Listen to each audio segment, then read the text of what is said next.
I am live. I'm in my first live stream.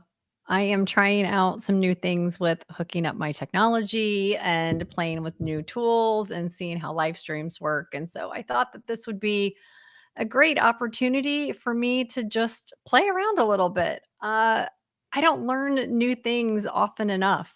So I am going to just start experimenting and trying things out. So I believe I am live streaming this to Riverside and to YouTube. If you've never run across me before, I am Lisa Mitchell. I do several things, but I am primarily the host of the Divorce Curious podcast. I'm also a body language expert, a certified forensic interviewer. I like to read people for fun and try to get the truth out of people. So, if any of that is useful to you, I would encourage you to give me a follow, give me a share, leave me a comment, ask me a question. Yeah, I'm here for it all. So I did a really interesting and fun thing yesterday over on LinkedIn. And I thought it would be a good kind of little mini episode here to start with today, as I gave my first live stream a go here. It's kind of low table stakes. I'm not really too worried about it.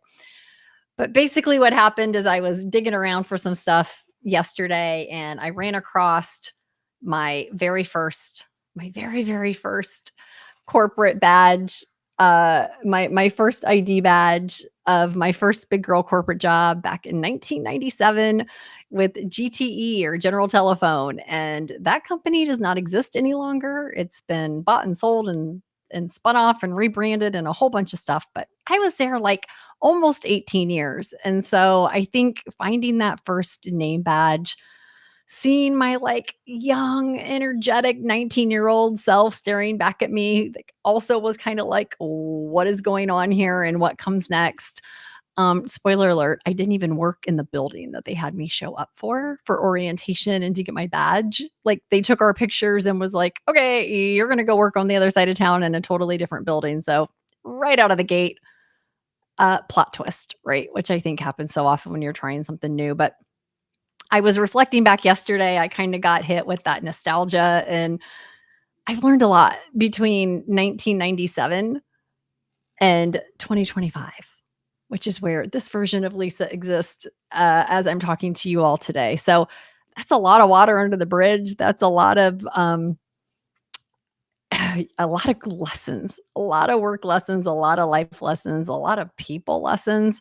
So I just jotted down my top 10. I'm just going to share them with you all real quick since, we're trying this live stream out. So if you have any questions, you think it's useful or you think it's stupid, we're all just doing our best here. And I'm learning how to do something new with new equipment and live streaming. So spare me. Just come along. It'll be fun. I promise.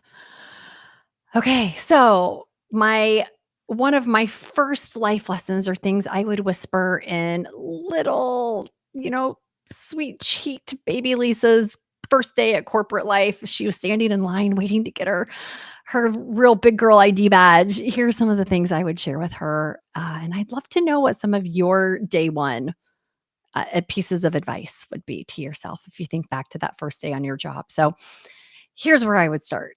It'll never go like you think it will.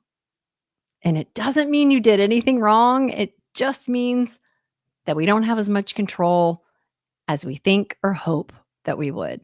I can't think of a single thing in my entire career that I've ever endeavored upon that went exactly like I thought it would when I said yes or when I started on day one. And it's not because I screwed up or made bad decisions. It's just because that's not how the real world works. You don't have as much control as you think you do.